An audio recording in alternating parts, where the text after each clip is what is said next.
You already know this image. You've known it for years without ever having to be told what it is. The great curved bow rising out of the dark silt 2.5 miles beneath the North Atlantic, its railing still standing at the very edge, the spot where, in every retelling of the story, two people once stood with their arms stretched into the wind. It looks almost peaceful down there in the beam of a submersible's lights, less like a wreck than like something quietly sleeping. But a few hundred meters away, resting on that same seabed, under that same crushing weight of water, lies the other half of the very same ship. And it looks nothing like this. It isn't dignified. It isn't peaceful. It doesn't look like it's sleeping. It looks like something the ocean tore apart and then crushed flat. For nearly 40 years, cameras have gone down to that wreck again and again, and again and again they've turned toward the bow and away from the stern.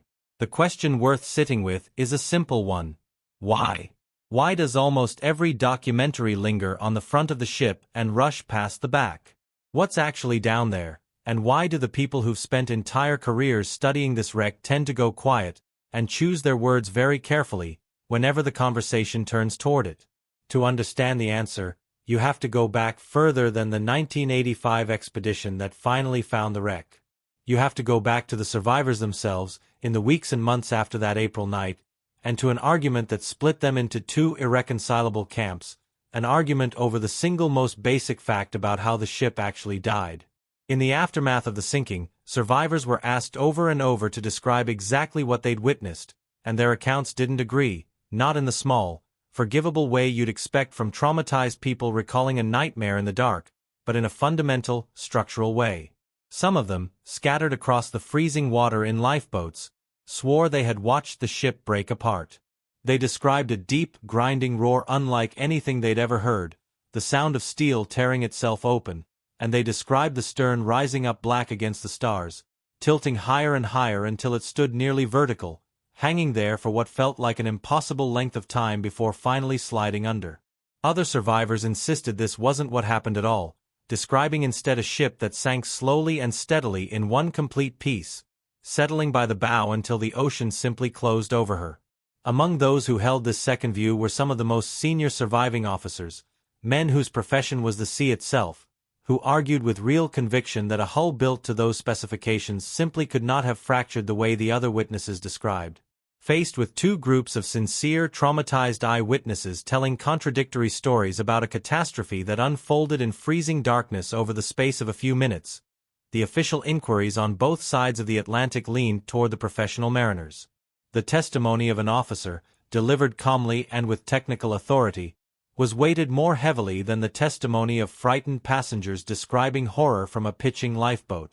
And so the official findings settled into the historical record. The Titanic had sunk intact, in one piece. That conclusion didn't last a year, or even a decade. It lasted 73 years. For nearly 3/4 of a century, the version of events printed in books, taught in classrooms, and repeated in documentaries held that the great liner had descended whole into the North Atlantic and come to rest as a single unbroken hull somewhere on the bottom. The survivors who had described the tearing sound, the ones who had watched the stern rear up into the night sky, spent the rest of their lives having effectively been overruled by history. Many of them died without ever seeing their account vindicated. Then, on September 1, 1985, a joint American and French expedition working in deep water off the coast of Newfoundland, using a towed camera sled, spotted something on the seafloor that didn't belong there. A massive ship's boiler, lying alone in the sediment. Following the debris trail from that single boiler, the team soon located the wreck itself, and the very first thing the seabed revealed was that the officers had been wrong, and the frightened passengers in the lifeboats had been right all along. The ship was not resting in one piece. It lay in two enormous sections, separated by roughly 2,000 feet of open seafloor, with an enormous field of scattered wreckage strewn across the gap between them. The steel that had once been declared too strong to break had, in fact, broken exactly as the terrified witnesses in the lifeboats had described decades earlier. You'd think a discovery of that magnitude, one that finally vindicated an entire group of witnesses who had spent their whole lives being quietly disbelieved, would have redirected public attention toward the very evidence that proved them right, toward the shattered stern where the physical record of that violent tearing was written most plainly. That isn't what happened. Even after the truth was confirmed by the wreck itself, public attention never really moved. It stayed almost entirely on the bow. Part of the reason is straightforward. The bow still looks like a ship. In those first grainy 1985 images, it emerged from the silt with its lines largely intact, its hull plates still curved the way shipbuilders had originally shaped them, its anchor settled exactly where they'd always hung, the outline of the vessel still legible enough that anyone looking at the photographs knew instantly what they were seeing. There's comfort in that kind of legibility. Expedition after expedition returned to the same recognizable, photogenic features. The bridge, the forward well deck, the grand staircase opening, the intact railings, the places where the story could still be told as something elegant, something that preserved a trace of the ship's original grandeur even in ruin. Museums built exhibits around those images. Painters and documentary filmmakers built entire careers around them. And slowly, without anyone consciously deciding it, the bow became the wreck in the public imagination. Say the words, Titanic wreck, to almost anyone today, and the image that forms is that curved prow rising out of the mud, not because it represents the whole story, but because it's the part of the story that's bearable to look at. The documentation itself grew lopsided in a way most people never notice. Over 4 decades, researchers have compiled extraordinarily detailed photographic surveys of the bow section, cataloging individual portholes, individual deck fittings, even a single bathtub in an officer's cabin that appeared in documentary after documentary. The forward section of this wreck is, by most measures, one of the most thoroughly photographed man-made structures on any ocean floor on Earth. Go looking for the same level of documentation of the stern, and it simply doesn't exist to the same degree. The photographs are fewer. The published maps are vaguer. Some of that genuinely comes down to technical difficulty, since the stern sits in a more disorienting, more hazardous environment for a submersible pilot to navigate. But difficulty alone doesn't explain the size of the gap. There's a reason the cameras keep turning away, and it has as much to do with what audiences and even researchers are prepared to look at as it does with the physical challenge of filming it. To understand why, you have to make the crossing yourself, at least in imagination, traveling from the graceful, recognizable bow across the debris field that separates the two halves. Because that field isn't empty, and it isn't really about the ship anymore. It's about the people who were on it. It begins almost mundanely. The first things a submersible's lights pick out of the sediment are scattered lumps of coal, spilled from the ship's ruptured bunkers as she came apart at the surface and settled across the seafloor. Moving further, the objects grow more numerous and, gradually, more human. Dinner plates rest upright in the mud, their glaze and pattern still faintly visible after more than a century. China survives in ways that seem almost impossible against the scale of the disaster, cups sitting intact beside shattered ones, whole serving dishes lying clean where the current has swept sediment away, fragile things the pressure that crushed steel somehow left completely untouched. Bottles appear too, some broken, some still sealed with their original contents undisturbed. Luggage, trunks and suitcases lie half-buried nearby, many of them forced open not by looters but by the sheer violence of the descent itself, their leather held together in a way that logic says it shouldn't be, tanned and treated until it became nearly immune to the processes that consume everything else down there. And scattered among that luggage, resting in the soft gray mud, are shoes. Not one or two, but pairs, boots and buttoned leather shoes lying together in the exact configuration a pair of feet would leave them, a large boot beside a large boot, a small shoe beside a small shoe, sometimes an adult pair resting close beside a much smaller pair. There are no human remains at this depth. The deep ocean dissolved everything organic decades ago. The leather endured specifically because it had been chemically treated to resist decay, and so the shoes are essentially all that's left to mark the places where individual people came to rest at the very end. They function, in the plainest sense, as grave markers, ordinary worn objects that tell you, without a single written word, that a person's life ended in this exact spot on the ocean floor. Submersible pilots who've crossed this field have described the moment they first understood what they were actually looking at. Not horror exactly, but something heavier and slower, the quiet realization that they'd stopped surveying a shipwreck and started passing over a burial ground that stretches across acres of seafloor, almost entirely unphotographed and unvisited by anyone except the handful of people who've flown machines across it. The closer that field gets to the stern, the denser and more chaotic it becomes, because this is where the ship actually tore itself apart, and everything that came loose in those final violent moments was flung outward from this single point. The first sign that a pilot is nearing the stern is that the wreckage simply stops making visual sense. Near the bow, even in ruin, the hull plates kept their original curves. You could trace the line of the ship and still feel the shape of the vessel she'd once been. That legibility disappears entirely near the stern. The plating there is twisted, folded, and contorted into shapes no shipbuilder ever intended, crumpled the way a sheet of paper crumples in a fist.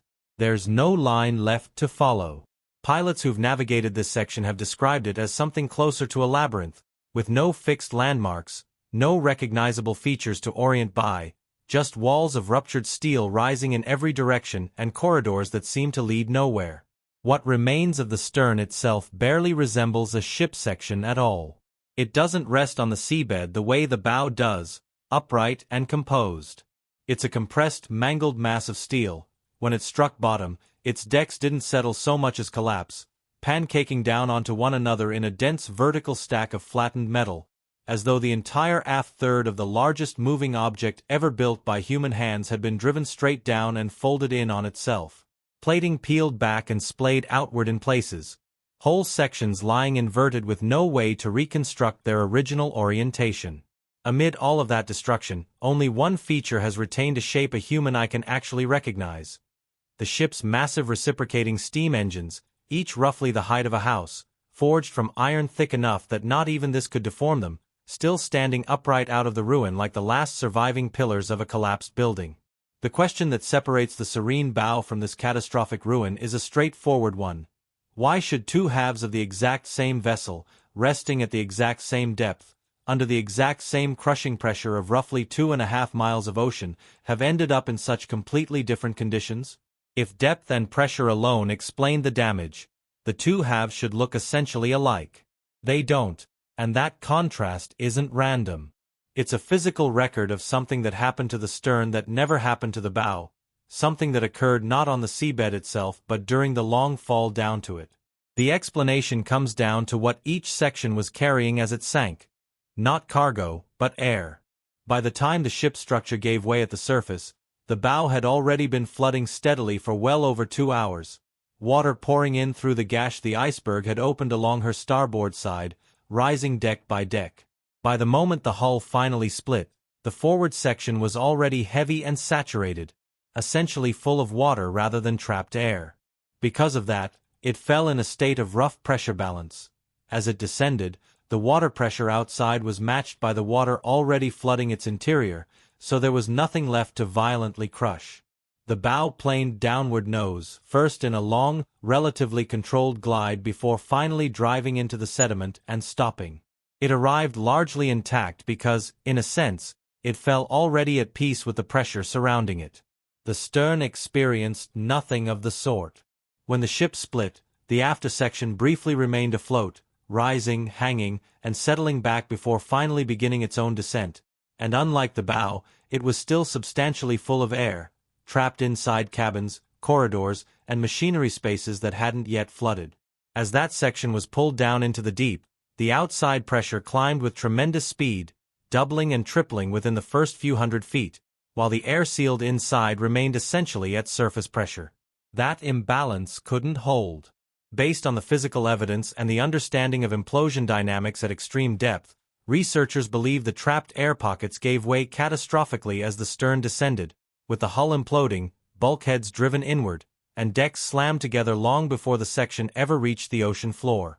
By the time it struck bottom, it was already largely destroyed, and the impact itself only completed a process of violent structural failure that had begun hundreds of feet above the seabed.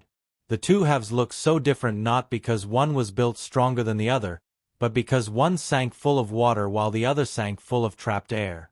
Even now, more than a century later, the wreck hasn't stopped changing, and the deep ocean is still actively working on both sections.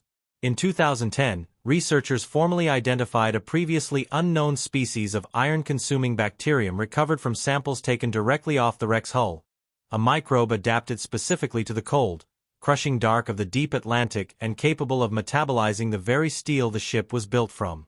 It's one of the organisms responsible for the strange, delicate orange formations, known as rustic lace, that hang from exposed steel across the wreck like frozen icicles of rust.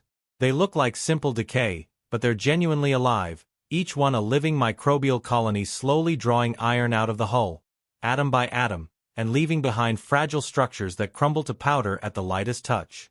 Researchers studying the site have estimated that these bacterial colonies collectively consume somewhere in the range of a few hundred pounds of iron from the wreck every single day, a slow, continuous dissolution that has been ongoing far longer than anyone initially realized. That means the wreck isn't simply sitting down there preserved in cold storage. It's actively disappearing. Even the famous, well-documented bow is deteriorating. The captain's bathtub, an image that appeared in documentary after documentary for years, has already collapsed as its supports corroded through.